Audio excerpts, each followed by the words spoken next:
Yeah. Ready? All good, sir.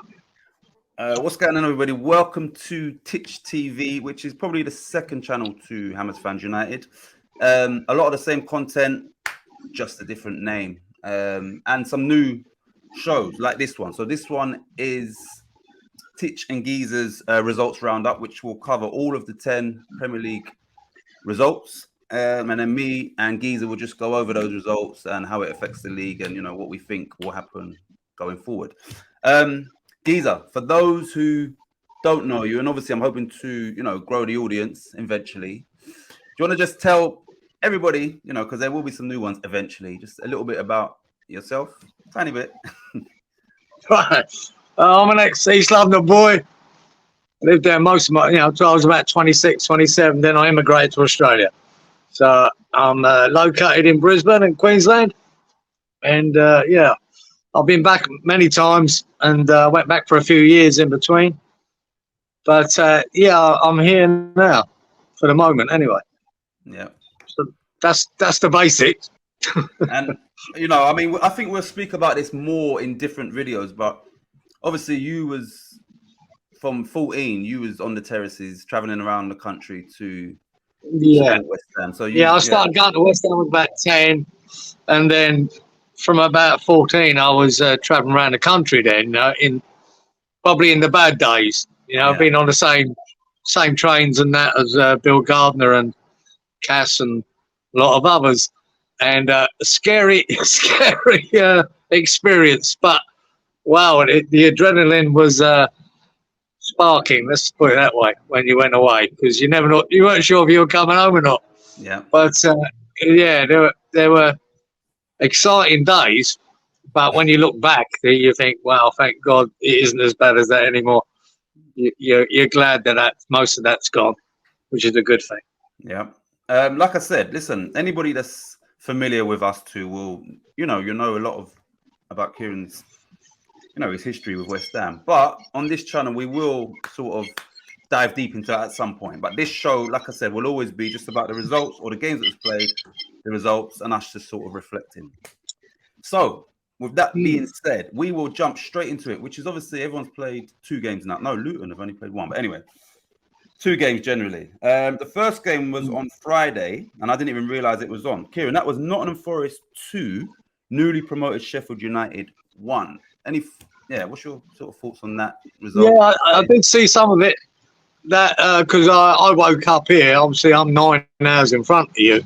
So when I got up in the morning, it's still going on. So I just went back and watched most of it, actually, the game. And, it was one of them. You fear for Sheffield United after watching it. You think they're going to have a tough season. And the same for Forest, Yeah. Even though Sheffield United scored an absolute worldie. That Harmer scored a cracker, top corner finish. Really great finish. And Nottingham Forest managed to nick it right at the end with Chris Woods doing his thing, mate, getting that onto a header and banging it in the corner. But you fear for both them teams that they're going to be a part of that bottom 7 or 8. I think that's going to be, vying to keep safe. Yeah. I'm probably, every week we do this, I'll probably ask you similar questions. But before I ask the question, and you've almost answered it already, is about, where do you see the seasons panning out? I watched the highlights of that game, and that Awonyi, who's obviously the Forest striker, when he scored, that means he'd scored Forest's last 6 goals in a row. Would you? Yeah, he's a bit of a presence, that boy, that Awonyi.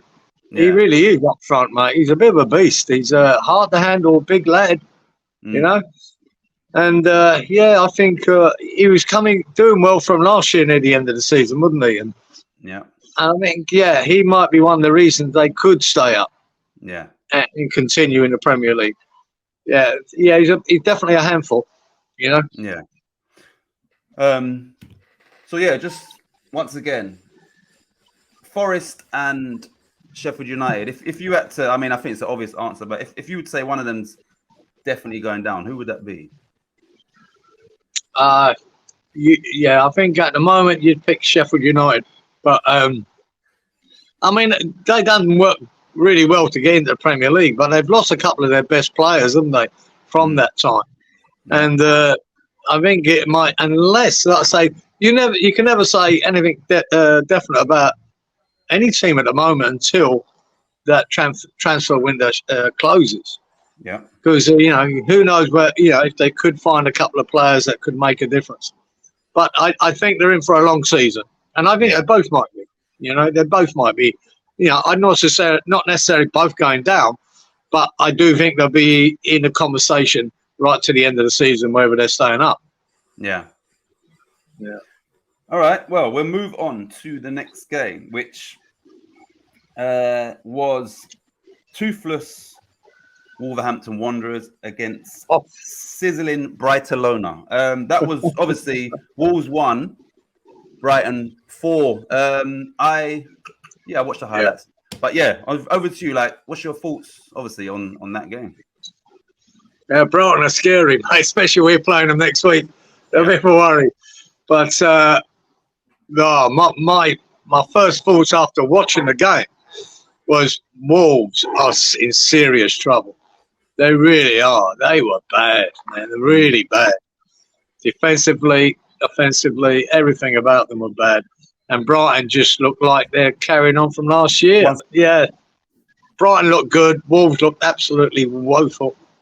That Matoma scored an absolute worldie. Yeah. And he walked through about 5 of them to bang it in the net, man. That boy, I noticed him last year, that Matoma. I thought, wow, this boy's, he looks good. And, wow, he looked like Messi in that game. Yep. And scored a great goal. Wolves just look up all over the place. They lost Jimenez, haven't they? And Neves. And they look like a championship side. They really do. I know it's early days, but, yeah, I'd be worried if I was a Wolves supporter at this moment. Wolves, we've spoken about this already. Against Man United, how do you explain that they was away from home and that good, and then they done really well against Man United and deserved to win it. This game they were totally exposed and defending was terrible. I can't understand it, even though Man United are not probably at their best yet, and maybe never will be. I don't know, but last week they deserved something out of that game. Probably, deserved to win, if anything. Yeah. And end up losing it. But this is the worry, isn't it? With any team, that if you're in a game that you should win and don't, that costs you at the end of the season. In this game, they didn't deserve anything out of it. And Brighton, they're just flying at the moment. They're hitting their straps early. And, there was only going to be one winner in this one. Just quickly, if you was to put a rough guess on it, right about now, where would you see Brighton finishing roughly and Wolves? I reckon definitely top 8 for Brighton. It's hard to see them not being at that top 8. Yeah. Because they play good football and they score good goals. And I think they're going to be tough to beat. I dread West Ham playing them next week. So we've not got the best reputation against them when they're not that good. Exactly. But at the moment, that De Zerbi has got them playing really good football, scoring goals. What's that? 6 points out of 6. 8 not goals. a bad start, is it? Yeah. Obviously, they've lost Caicedo, they've lost McAllister, but you don't really. It's seamless, isn't it? You don't really notice anything once those players are gone. Yeah. Really. They're an amazing team like that. They, over the years, they've lost player after player, really, if you go back. Yeah. But they just seem to be able to replace and crack on and not have that much bother about it, which is, for most teams, you do suffer when you lose your best players. But they seem to be able to get over it and carry on. Right, before we move on, I'm going to ask you, it's quite a random question, but at his best, where would Matoma have been a better option for somebody who may have made a signing in that position? You understand, like, who you think they missed a trick where you could have went for him instead? Where would you put him? Like, what Premier League team would you think he suits for? From what I've seen so far, like he looks like a player they'll lose eventually. Yeah. So the question is, where do you think he? I mean, I reckon he could have fitted in at Man United. Yeah. For me, I want him at West Ham. Yeah. Because I'm so frustrated with Benrahma. Put him on that left side of our attack, and because he does beat players, he does get past them. His decision making is better. Yeah. And he score, and obviously he scores. But I'd love to see him at West Ham. I think Man United could have been a good option for him. But I think eventually, like all those smaller clubs, the big boys will come, and he will move somewhere. Yeah. Right. Let me just. Yeah. So when I asked that question, I was thinking about Mount or Matoma, and I think you'd go with Matoma. Yeah, I would. Yeah, Matoma maybe. Right. So let me move on to the next game, which was Liverpool 3, Bournemouth 1. Yeah. That one. I'm trying to remember. Oh yeah. Bournemouth got a hell of a. Yeah, Bournemouth. Yeah, they nearly had 2 goals in the first couple of minutes, didn't they? Yeah. One was a fraction offside, was it? Yeah. And then they scored 2 minutes later. Yeah, it started off really well for Bournemouth. Liverpool a bit ropey to start with. They got back in the game with that. Diaz scored a really good goal. And they got there in the end. They got a dodgy penalty against Bournemouth. That was really an embarrassing penalty. It weren't a penalty at all, but there you go. But yeah, Liverpool run out of it in the end. It was fairly comfortable. Yeah. But you expect it. I mean, but Bournemouth do put up a decent show against them. Yeah. Will Liverpool have a better season this year than they did last season? I think they might, but I don't think they'd be, we're not looking at the title challengers here with Liverpool. Yeah. I think they've still got a long way to go, unless they're bringing in more players, which I doubt, because every player they seem to go for they're not going there. They're ending up at Chelsea. Yeah. Or, not that that's helped them this week, but but yeah, it's there could be, like I said, there could be more players coming in before the window shuts. I think they will have a better season. Yeah. I just don't think they're anywhere near challenging for that title again. And before we move on, will Bournemouth stay up once again this season? Yeah, I think Bournemouth will be fine. You can look at a team and go, yeah, they'll get enough points to be, between 10th and 15th. Yeah, I don't see an issue for Bournemouth. I think they'll be fine. Yeah, they've got enough players there, man. All right, let's pick the next fixture. Oh yeah, right. So we had a West London derby, which was Fulham 0, Brentford minus Ivan Toney 3. Yeah. What do you think? Watching that? I think that Mabuemo seems to get better and better. That's what I think for Brentford. I think they're playing like they're not really missing Ivan Toney. It's amazing. Yeah. But Mabuemo's stepping up because of it, and he was showing signs of that last season, if I remember. Yeah. He was doing well. And Brentford, another team, you don't see them. I don't see Brentford being anywhere near a relegation battle. I think they'll be fine. They'll be in around between that 10th and 15th mark too, I think. Yeah. On the other hand, Fulham were absolutely terrible. Now, to me, that's a team that I look at and go, it's got championship written all over it. Yeah. And I just can't. I really think they're in trouble already, and they're going to have to either sign players, change something, or they're on their way down. And I know it's too early to say, but they just look really poor. Yeah. Really poor, and gave away some really average goals. The Diop one was terrible. The back pass, but I mean, he should never have received the ball in the first place. The guy who was in the midfield had all, he could have turned, had all the room around him. He weren't under pressure. and threw it back to him. And as soon as he put the pass back, I said, mate, you don't want it there. Diop makes a hash of the back pass, and they score. Yeah. And he went, wow. Yeah. There you go. So I'm guessing that you don't think Fulham will have, obviously, as good a season this year as they did last year. No, I don't. No, I think they're going to struggle. Yeah, I'm going by the first couple of games, especially that one. I just think they're. I think this.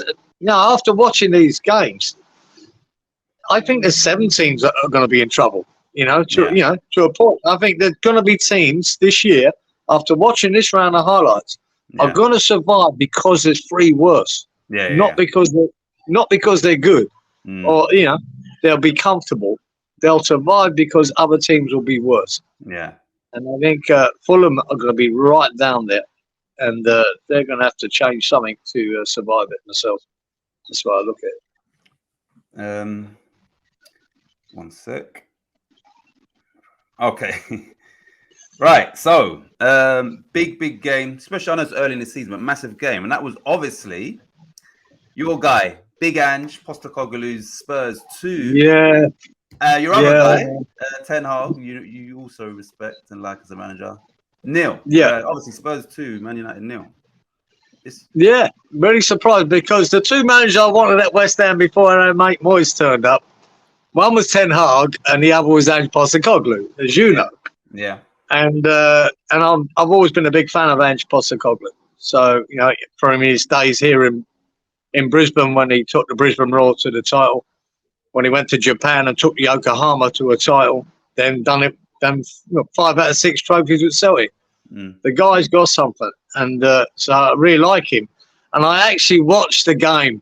I watched the full game because, as much as I'm not a fan of Tottenham, but I'd like to see Ange. I just want to see how he's going to implement his football style there. Yeah, and I think he's already doing it to a point that they are more entertaining than they have been for years. Yeah, even after 2 games. I think they're playing better football, more attacking style football. I think the Tottenham fans will love him. I think they like him as long as that club give him time. He will definitely put a trophy on the ball for Tottenham. Yeah. I also like Ten Hag, and I thought this would be the season where he implements his style to the Man United side, and now would start seeing it. He's had his time to bed in, change players around, bring players in. But what I saw of Tottenham again of Man United in that game, he hasn't done it yet. That's for sure. I thought they were pretty poor. Yeah, I thought Tottenham deserved the win, 2-0, and they deserved it completely. Man United were very average at best. And I'm surprised at that. But for Ange Postecoglou, I think he's on the right track. That showed you how well Brentford last week. They played Brentford and the 2-2 draw. Yeah. And I think that's what's going to happen. This is where Tottenham fans and I've got to look at with Ange there. You're going to concede goals with him. You're going to concede goals until he gets it right at the back and the front. But he'll always be on the front foot. He'll always be attacking. It'll be more entertaining than you've known for years. Yeah. But that's what Ange Postecoglou brings you. But you will be susceptible to conceding goals as well. You just got to give him time to get all his staff right. I mean, he's inherited this team. Unfortunately for him, Harry Kane has decided to go. He could have inherited, one of the best Premier League strikers there has been. Yeah. But he didn't. So now he has to try and make up for that. But I think he will. I think regardless of where they finish and what they do, I think Tottenham as a fan base will enjoy his football. All right. Well, this won't be a regular thing where I ask you a question after every game, but this question I'll ask you now, and maybe we'll revisit it. Who finishes higher out of these 2 teams? Oh, if you base it on that game, you'd say Tottenham. But it's a long season, Titch, as you know, long season. Yeah. I said the window's not shut yet. I think it's 50-50 who finishes higher because I think that Postecoglou there hasn't got the team he wants. He probably hasn't got, the positions filled where he wants to be. I still think Tottenham could be weak at the back. And I think he'll want to rectify that. And he might want to bring in another striker now after Kane walking out the door. Yeah. So it's hard to. I don't think there'll be a lot in it. I don't think there'll be a lot in it between the both of them at the moment. Yeah. I think Tottenham might just have the edge, but like I say, I expected Ten Hag to be doing better. Yeah. And he might well do. You know, once he gets going this season, he might well do. But I must say, after watching that performance, yeah, it looked far from being good. That way. Okay, who's next on the list? Okay, yeah, another big game in regards to their ambitions this season, and that was Man City 1, Newcastle United 0. Yeah, my mate Haaland, I think he had a bit of an off day, really. It doesn't help you don't have De Bruyne serving you every 5 minutes, but he had a couple of good chances and scuffed the shots both times, got close, but no cigar. Yeah. But Alvarez just had that one opportunity and banged it. Top corner, cracking shot, great finish. I think they were fairly comfortable, Man City, for most, but Newcastle didn't look outclassed either. Yeah. You know, they were sort of always in the game. It was always in the game, threatened. I think Callum Wilson coming on, you know, gave him a bit more threat. But Man City held on and it kept the one goal. I think Ireland had an off day. He weren't really firing. But, yeah, you just see Man City do what they do, don't they? They might not be at their best, but they walk away at 3 points. Yeah. And but I say, you can see, I mean, it weren't long ago we as West Ham fans were, you know, Man City were coming to town and we were losing 4 and 5-0. You know, and Newcastle were the same at that time. You know, that you didn't know what result could be. And but now they're looking like a team to be reckoned with, Newcastle, and they're not going to get flogged by Man City. They might lose, but they're not going to get embarrassed. And they're in the conversation, you know, for the top 4 again, aren't they? Yeah. You know, and that's without that many superstars in their team. They've just got a good setup, and they're a good, hard-working, ball-playing side. I like them. I anticipated, just like I did with Liverpool last year, that there'd be a drop-off, not as dramatic as Liverpool were. I did anticipate this season that because Man City did reach the, you know, they did win the treble. They did finally win that Champions League. Now they've lost, obviously, key players as well. I think, and I still stick to it, there'll be a 5% drop-off around the whole club. Yeah. Do you think they're going to win? I mean, if you had to put that very nice hat on a winner of the Premier League, would it be Man City still? At this moment, yeah, it'll be Man City. You'd still pick but them, yeah? I do agree with you, though. I think losing Mahrez and De Bruyne are out for Gundogan. How many months? It could be months, couldn't it? Yeah. I think there will be a drop-off. I don't think they're going to win it convincingly. But I'm looking at then, all right, who's going to challenge them? Yeah. And I don't believe Arsenal will hit the heights they did last year. So if I don't believe that, then who else? I don't think Man United, by all evidence, are going to. Chelsea, by the evidence, may. I don't think so. So who else? Who's going to... Newcastle? No, I don't think Newcastle are quite there yet. But I still think they're, you know, favourites for the league. Like I said, it'll all come out in the wash by the time this window's finished and we get to Christmas. Yeah. I think, you know, you'll see the league structure itself then, and you'll see who's really a contender or not. And Chelsea could come good because, my God, they've got a good manager and they've got a lot of good players. Yeah. And they might come good and mount a challenge. I just don't think Arsenal have got it yet. I don't know why. I just look at that team and I'm not sure they're the force that Man City are. Let's put it that way. Yeah. They might still do well this year, but I just think Man City is just too good. Sorry. But we'll see. Just this is another question at the end of this roundup for that game. Will Newcastle finish in the top 4 again this season?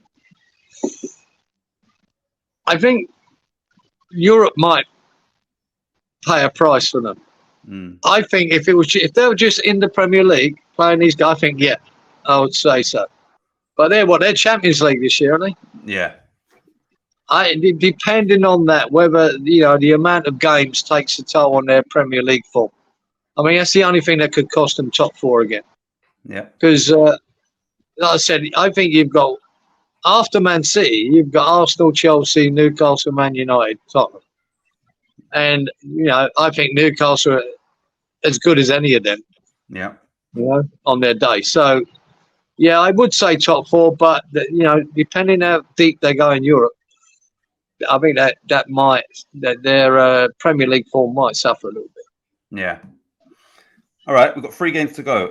On Sunday, which is obviously Super Sunday on Sky Sports, it was Claret and Blue against Blue. And obviously the first game was Aston Villa, who came off a 5-1 defeat against Newcastle, against Everton, who lost 1-0 to Fulham in their first game. Obviously, Aston Villa won 4-0. Yeah. Fucking hell. I'll tell you what, boy. When you talk, I'm talking about how bad I thought Fulham were and Wolves. My God, Everton are absolutely atrocious. Yeah. Defending wise was embarrassing. I can't believe how bad they were. They really were. And they lost Calvert-Lewin with a fractured cheekbone as well. I mean, thank God. Whenever we were all calling for Moyes' head, like we'd just have enough of the rubbish we were playing last year. When Dyche was on the table, it could be him. Yeah. I'm glad Everton got him. I'm delighted Everton got him. Because if I was an Everton supporter now, I don't know if an Everton supporter will watch this. I can feel your pain, mate, and I can see how much you'd be suffering after watching that performance. It was dreadful. Yeah, dreadful. And the last goal, the guy taking a throw in. Ashley Young, who used to play for Villa. Was it Ashley Young? Took the throw. I wasn't sure it took the throw, right? Yeah. It was Ashley Young. Ashley Young, yeah. With his experience, to throw it across the midfield oh my God. I was taught not to do that, when I was fucking 16. Yeah. Do not throw it in. Throw it down the line. Do not bring it in. Do not put a square pass unless you're sure of it across the midfield in case it gets intercepted. Yeah. And he basically threw there forward an assist. Terrible. And man. Terrible. Embarrassing. Yeah, it was him. Embarrassing. And obviously, he was at Villa last season, so I don't know if he still thought he played for Villa or hoped he played for them. Got the shirts wrong. But, the goals I think, when you look at, I always tell you what I think about Pickford. I think he's a great keeper, and I think if it weren't for him last year, they probably would have got relegated. Yeah. But with defending like that, not even he can save them. No. It was terrible. And I think they were a bit unlucky last week to lose to Fulham. Yeah, they were. They were unlucky to lose that game. But they lost it to a team that looked just as bad this week as well. Yeah. So maybe that says something. And Villa, no, they're not going to be anywhere near worrying about relegation this year. They're going to be looking at, top 10 or better. They're going to be doing all right. They'll do all right. But now that they've lost Calvert-Lewin as well, even though they only just got him back, God, Everton, man, they're in strife. And I don't think they've got any money to spend either, have they? I think they're in trouble with the money situation, mate. Yeah. And you got Dyche as manager. I mean, it's a recipe for relegation, isn't it? Yeah. And like I said, if they survive relegation, after watching that, it'll be because there's 3 worse teams, and not because they're good. It won't be because they're good this year. It's going to be a hard season for Everton fans, really hard.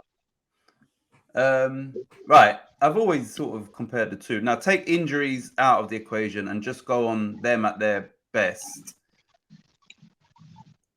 If let's say if they was going to sign for West Ham, who would you rather, Watkins or Calvert-Lewin at their peaks? Yeah, Watkins. Watkins, yeah. Yeah, I thought when Watkins went there, I wouldn't have minded him at West Ham then. That's why I say that. Yeah. We were linked to him quite a bit. Yeah. And he ended up there. And I wouldn't have minded. I thought he might have suited West Ham. Mm. But I've never been that overly impressed with Calvert-Lewin myself. I'm not a big fan. No. But I think at least it's something for Everton. Yeah. Now what they got? Right, penultimate game was our beloved West Ham 3. Big spending, new manager Chelsea 1. What are you saying about that game? Never watched it, guys. Don't know what the result was. Yeah. Yeah. I'll tell you, I was dreading it. I was dreading this game, Titch. Dreading it. Yeah, I really was dreading it. I weren't looking forward to it. I just didn't think we had any hope. And quite frankly, I didn't enjoy watching it. Nah. That's the truth. I should have been delighted over that game. And I have enjoyed West Ham Chelsea games before, but all the news coming into it, all the crap that was going on with Paqueta, and we'd lost Rice, and we hadn't really signed anyone. We got Alvarez that weren't fit, and I went, and we got JWP in. Yeah. I mean, that's good. That's a good signing for us. That could be exciting. I don't think he's going to be a superstar for us, but it gives us a threat with set pieces and corner taking. And we went 1-0 up. And my first thought was, shit, we got 1-0 up too early. Yeah. So, but a cracking delivery by JWP, and he's on the end of it. Again. No, not again. Yeah. It was. Again, goals on the end of it, scored. So, delighted with that, and just how it panned out. But then we weathered a storm of Chelsea attacks, and we seemed to get deeper and deeper and deeper, and defended most of it, to be fair, pretty well. But then you had Sterling ripping us apart on the right. He had that. He was a Chumbawamba or Chewbacca. I don't even know how to. Yeah, that's going to be a mount. Yeah, Chewbacca, I say. Chewbacca, I call him. Chewbacca. But he looked dangerous. So did that Jackson, and the boy in the end, he scored a cracking goal, didn't he? Chewbacca. He really good. He cut inside and smashed the screen that they broke through, and then Ariola brought down the player, and it was definitely a penalty. But the guy that received the ball was inches offside. We got away with that one. Yeah. And then we gave him another penalty. And lucky enough, it was a poor penalty, and Ariola saved that. So we got to half-time 1-1, but we were getting overrun. But second half, we were, for whatever reason, we tweaked it a bit, and we were better on the holding the ball for a little bit. But we were still under massive pressure. Yeah. Massive pressure. But they were wasteful, Chelsea. I thought they could be better. I thought they were far better in the first half than the second half. And lucky enough, my God, JWP comes out and puts a through ball to Antonio, and out of nothing, he smashes a screamer into the bottom corner. I mean, 2-1, you beauty. Great goal. Beauty. Great out of finish. nothing. Won it, a great finish. Yeah. I mean, everything he done about that, he bullied the guy off the ball. He got to the front of centre half, squared him up, and smashed it through his legs as hard as he could into the bottom corner. Great finish, and that's what you want from your man. Because I think he had a great game, Antonio. He battled and he fought hard with them two centre halves all day long. He was really good. And we got the second goal. And then I thought, all right. And then the onslaught came again and again and again. Red card. But what? I'm screaming at the end there at the telly between Emerson and Paqueta playing with it down the corner flag. I said, look, just get to the corner flag. For God's sake, just stop messing about with it. Get to the corner flag. Get the clock. And no, they want to pass between each other. Then Paqueta does a back heel, bang, and then Emerson wins the penalty. I went, oh, well, what do I know? Yeah. What do I know? I'm saying run it to the flag, gets a penalty, and Paqueta dispatches it. Brilliant. Yeah. And it was a smash and grab for sure. Yeah. But this is where, but I did. If I said, did I enjoy that game? No, I didn't. The thing is, I hate Moyes football, but I can understand it against Chelsea. Yeah. So I'd forgive it. I can forgive it against Chelsea because I think that's the way we should play it. If we play Man City, I think that's the way we should play it. But I just don't want to see it week in, week out against like at Bournemouth when we shut up shop. We should never have done it. We should have carried on and took them, but we didn't. We shut up shop and then ended up with a point because they eventually scored. With Chelsea, I can understand it. And to be fair to Moyes, as much as I don't like him or want him as our manager, I think everything he done in that game, even the substitutions this time, were bang on. Yeah. He got everything right. He got everything right. I can't knock him for much in that game because he played the game. We got away with a bit. We were lucky, in the first half, but it worked. Yeah. It worked, and we beat him. So got to give him credit for that. I'm going to think of a question, but I'm going to make a statement. It's funny that you want to be entertained, and it's more about getting entertained more rather than just grinding that result. But in the one moment where West Ham was actually entertaining you, you're like, take it in the corner flag. You understand? Like I was loving what they was doing. I know. I wasn't even. I know. Yeah, that's funny. That's the irony. But exactly. I thought, fucking 2-1. Do you know what? My anxiety had gone through the roof by this stage about the pressure and sooner or later we're going to concede. Please just get it in a corner. I can't take anymore. I can't take any more of this. Because it was an onslaught from Chelsea. I mean, it was about 80-20% at one stage the possession. Yeah. It was it was killing me. So it was hard to enjoy. But like I said, being an old player myself, I just thought, right now you've got the last couple of minutes, get it to that flag, mess about because he done it before Paqueta, and he done Caicedo pretty well, didn't he? Yeah. And to be fair, he gave the penalty away as well, didn't he, Caicedo? He was woeful when he come on. Yeah. He gave the ball away about 3 times and then give away a penalty. He really had a bad sort of 20 minutes, that poor lad. He had a bad 20 minutes there. But, yeah, in the end, it was a great result. It was three precious points. At this stage, it is 3 precious points.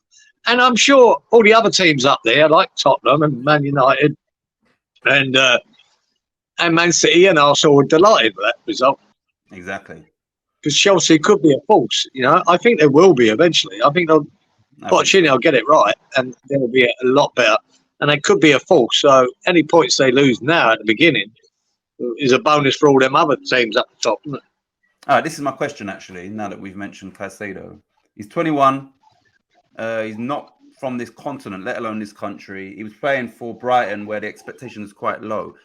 Do you feel that price tag could actually affect him and take a lot longer for him to settle in at Chelsea, or no? At 21, maybe. I think it's crazy amount of money to pay for a player. What has he had? 1 season in the Premier League? I think 2, but really, I think last year was the more consistent. I think it was 2. But that was the one last year where he kind of played week in, week out. Yeah. I think he was bloody good last year. Don't worry about that. He's good. Yeah. But 115 million good? Look, I'm the same with Arsenal. They bought Rice for 100 million. Rice is he's always going to be more influential at West Ham because he has so much more to do. Yeah. He's not going to have that much to do, and he's not going to be the player that wins them games week in, week out. Yeah. So I find it weird that you spend that kind of money on a defensive midfielder, right? Because unless you're under the pump all the time, that's when they shine. Mm. Rice shone when we were under the pump most games. Yeah. He was the best defensive midfielder for me in the league. Yeah. But he had that to do. It's like having a goalkeeper that never faces a shot like Man City's goalkeeper. Yeah. he doesn't have to do many saves through the year. He's there because he's really good with the ball at his feet and can distribute it. He's more for that. He's still a good goalkeeper, I'd say, but he doesn't have that many saves to make. Yeah. I think Rice now with Arsenal is going to be on the front foot most of the time. Now, let's see what can you thread a pass like Paqueta or Fornals? Because that's he did do one today. We'll talk about that game in a minute. Yeah, they put a boy through to score and missed, but I don't think he's going to be that influential for Arsenal. So I don't think he's the difference to win you a league or not. Where if you sign Harry Kane, he could be the difference to win you a league or not. And you'd spend 115 million on Kane because if you do, he's going to get you 20 plus goals every season. It's hard to judge a defensive midfielder like that. I don't know how many points is going to win you, especially when you're on the front foot all the time. You need your creative players and your strikers to win you that game, not Declan Rice and not Caicedo. But that's just my opinion, right? All right, well, we've already sort of moved on to that. And my opinion is probably slightly different to yours. But yeah, we will go to the last game, which was obviously Palace 0, Arsenal 1. Now, Declan Rice got man of the match. He got a lot of praise by Gary Neville and Jamie Carragher, saying, he was outstanding in that game. And obviously, they were under the pump a bit because they got a red card. I've said this already, and I'll stick to it. I believe that if Declan Rice was at Arsenal from January onwards, they would have won the league. And that, for me, shows the need for somebody in a creative team that is on the front foot. You still need that insurance policy. They obviously drew and lost and all of that going into a period last year.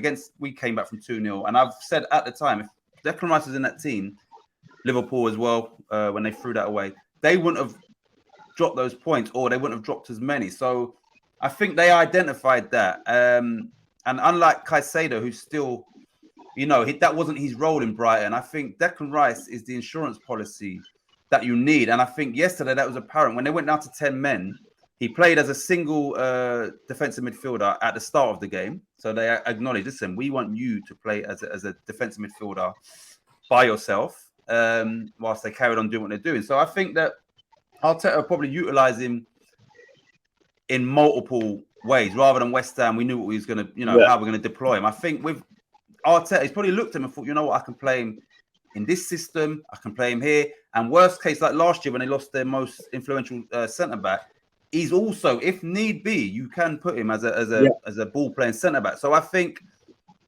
for me, he has got that. Yeah, he has got that in his Arsenal, man.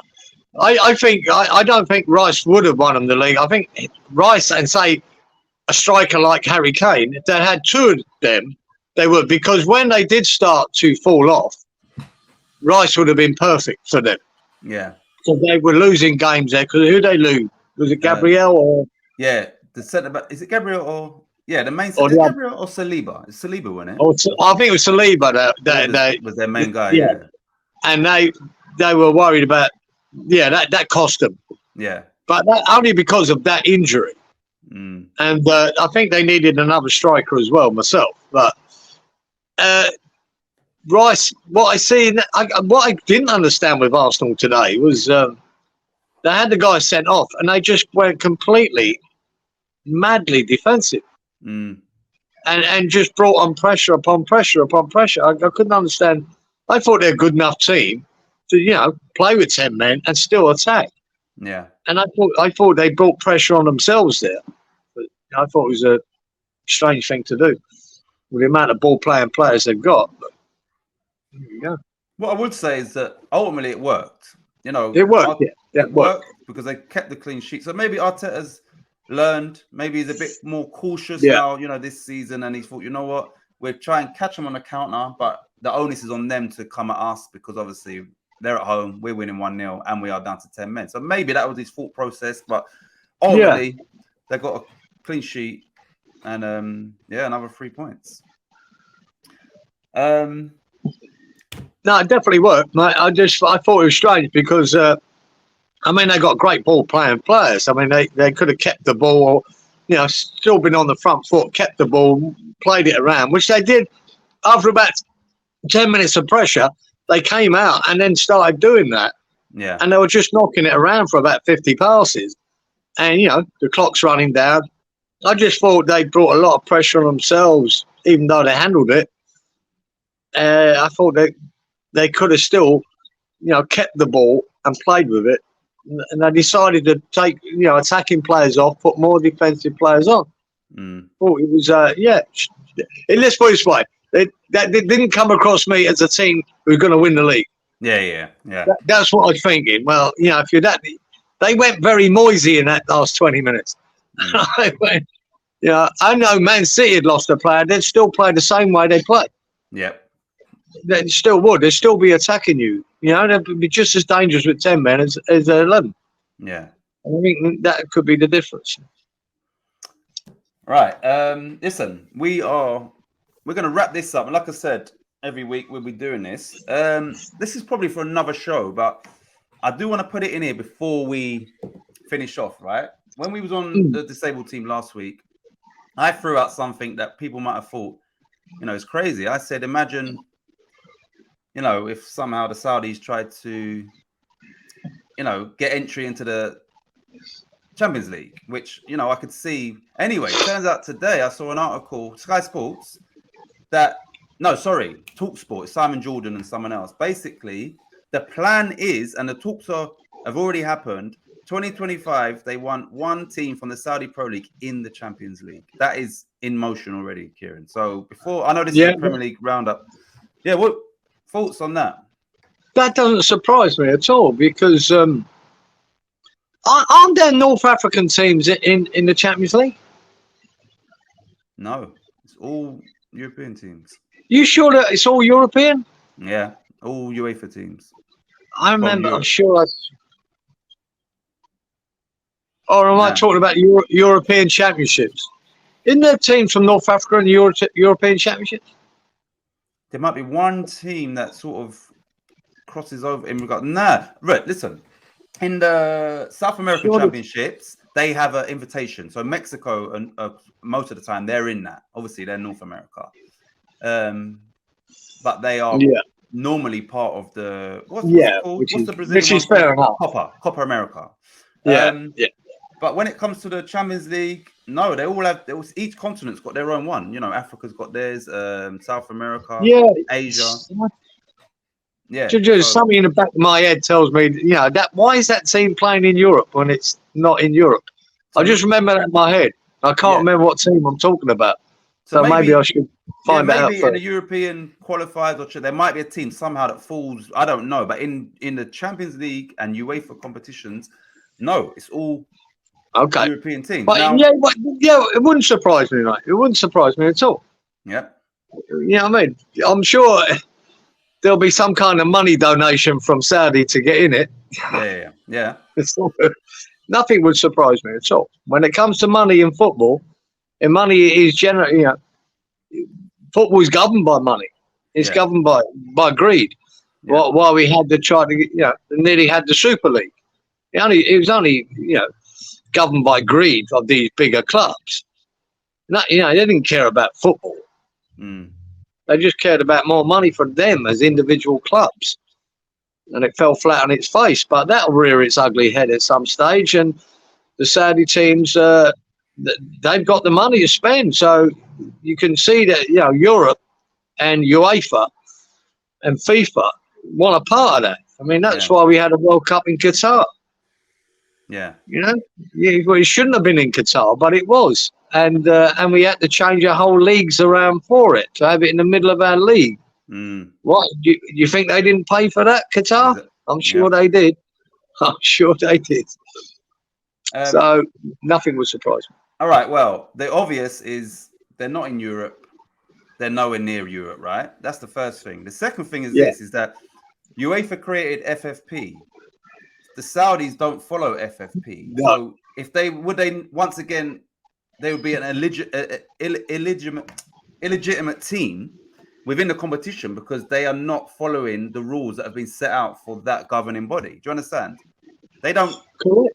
Correct. So how does that? Yeah. So there's multiple reasons why it just shouldn't happen. But we kind of both know it's going to happen. It should never happen. But that illegitimate team become legitimate if they throw 100 million into a FIFA or UEFA. Yeah. You know, so just let us in. Here's 100 mil, 200 mil. Watch this. Yeah, it's funny you say that, right? It's the last thing I'm going to say. I spoke to Stuart from the disabled team last week before this was announced, and I said to him, "Look, I envision, and it doesn't necessarily be right. The FA Cup is the oldest cup competition in football, right? Yeah. It wouldn't surprise me if at some point the FA Cup was held, the final, you know, in Saudi Arabia, and it wouldn't surprise me if they would throw £500 million at that because of the prestige of the competition, the history of the competition, and the fact that it's a spit in the face. You know, everyone's traditionally, you go Wembley and watch. It wouldn't put it past me if something like that was done, where that cup competition was held in Saudi and they would throw 500 million at it. Now, could you see that happening? And what sort of figure do you think they would pay to facilitate that? The figure is whatever. The money doesn't matter to them. You got to remember that with the Saudis and the PIF fund, they had about 300 billion to spend. Right? That's what they've got in that fund. And that fund is directed at sports around the world that they can bring to Saudi Arabia, or by teams like Newcastle with that fund money, or by the PGA, the Live Golf. They promised to put $3 billion into Live Golf.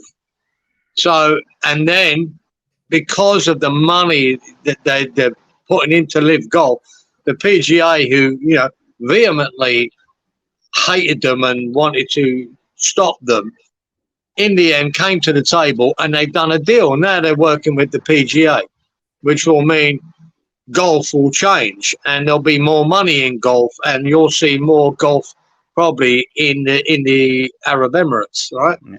So they've basically bought boxing. Boxing now, most of the boxers in the UK don't want to have the big fights in the UK. They want to have it in Saudi because they're going to get paid 4 times, 5 times more money if they do. Yeah, it's unlimited. When they got $300 billion in that fund, it's unlimited what their money is. You can't fathom what they've got to spend on sports. Yeah. And it's proved with boxing, it's proved with golf, and it's proven it now with football. Now, football, there's certain rules, isn't there? In football, supposedly. Yeah. But we'll see how strong them rules are when the big money comes to town. Yeah. And who's to say you couldn't have a Champions League final? I think there's more likely a Champions League final being held in Saudi Arabia. Yeah. Than an FA Cup final.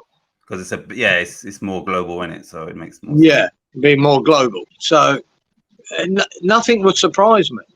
People. I mean, no one fought the PGA, who fought against Live Golf and what they were doing for 2 years. That would then get around the table with them and agree a deal with them. Yeah. No one fought that. It was never going to happen. They were old school PGA, the old school of golf.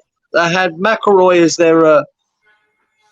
as their mouthpiece from the golfers, who couldn't stop caning it, and they made him look like a fool. Yeah, because they decided to jump in bed with the Saudis. So anything's possible. Listen, the reason why I said the FA Cup is because the Champions League is the obvious one. I'm saying the thing that you'd think is untouchable, that's never leaving Wembley apart from Wembley. It is. Yeah, I think that's up for sale. That would be up for sale. Do you understand? Right. Let me just make this lighthearted. Obviously, we do this on YouTube literally for the fun of it. This video might get 50 views, might get 100, whatever. Right?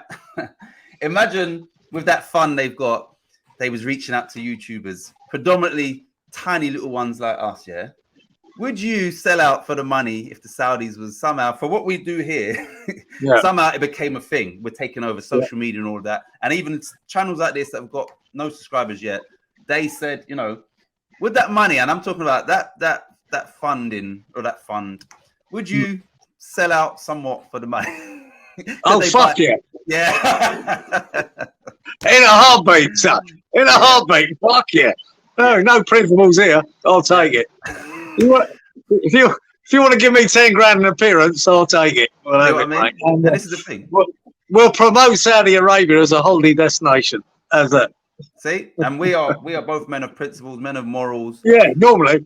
But you know, if the money comes in and you're not completely selling your soul, then money talks. Yeah, but it does talk, mate. It does talk. Right, listen. There's not many principal guys that. All these corporate. You got to remember the bloody Premier League and they're all corporations. Corporations haven't got an ethical bone in their body. It's all about money, and it's all about how to make more money. Yeah. So they haven't got no ethics.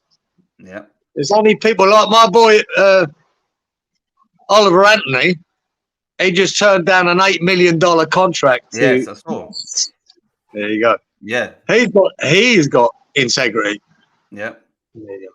What I would say, just to thought provoking, Kieran said that all these people are corporations. Once we sign that birth certificate, we are also as human beings. Oh shit. Oh, you're back. We as human beings are also a corporation. Do your research and you'll understand what I'm talking about. Not you, Kieran. So yeah, that's why we can all be bought out as well. Yeah. Titch TV, second channel to Hammers Fans United.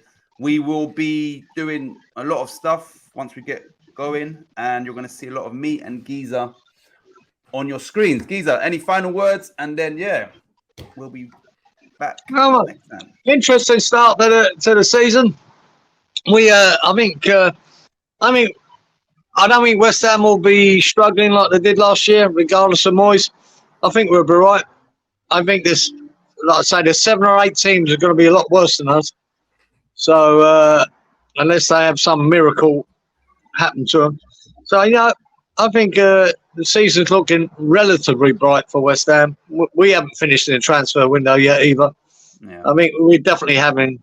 I heard the Greek boy might be already in. Yeah. From what I hear. So that's another signing, hopefully. I think we'll be fine.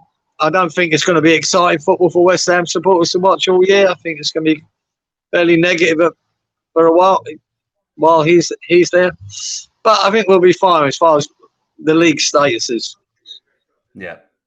concerned. But I do worry for the likes of Wolves supporters, Everton supporters. I think they're in for a tough year, and Fulham, and Luton and Sheffield. I think Tottenham fans, and I'll stick by Mr. Ange Postecoglou. I think you're going to enjoy this season if you're a Tottenham fan. Regardless of the results, you might not win that trophy this year, but I do believe Ange Postecoglou will get you a trophy. But I think you'll enjoy the football so much more. Yeah, really do. Yeah. Right. It was a pleasure. I've been off YouTube on my own channel for a long, long time now. And hopefully this is the start of us being a lot more active and just talking football. Kieran or Giza, much appreciated giving up your time, your insight. And we will see you all very soon. Later. No worries, man. Catch ya.